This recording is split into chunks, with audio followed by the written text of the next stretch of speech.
దక్షిణ నియోజకవర్గం నుండి మన జనసేన పార్టీ నుండి వంశీకృష్ణ గారు ఉన్నారండి. అత్యధిక మెజారిటీతో గెలిచారు. ఇప్పుడు వారు మనతో ఉన్నారు, మాట్లాడదాం. స్థానంలో మీరు ఉన్నారు కదా, గెలిచారు. దీని మీ స్పందన చెప్పండి. చాలా హ్యాపీగా ఉందమ్మా.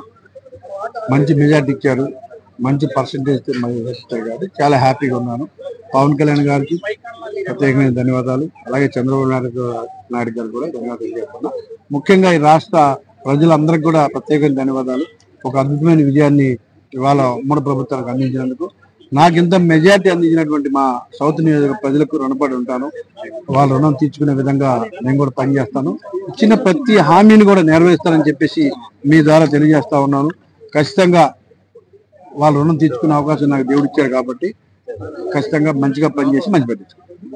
ఓకే సార్, అంటే మీ నియోజకవర్గంలో ఏమైనా సమస్యలు ఉన్నాయమ్మా? కాలుష్యం ఉంది, ల్యాండ్ సమస్యలు, చాలా ఇష్యూస్ ఉన్నాయి. అవన్నీ కూడా నెరవేరుస్తానని చెప్పాను, ఖచ్చితంగా నెరవేరుస్తాను. ఓకే సార్, అంటే ఆ పార్టీ నుంచి ఈ పార్టీలోకి వచ్చారు కదా, మీరు గెలుస్తానని నమ్మకంతోనే వచ్చారా? పూర్తిగా జగన్ మీద కోపంతో వచ్చా, కోపంతో వచ్చారు. 4 సంవత్సరాలు ఎమ్మెల్సీ వదిలేసి ఆయన మీద కోపంతో వచ్చా, చెప్పేసి వచ్చా, కసిగా గెలిచి. ఎందువల్ల సార్?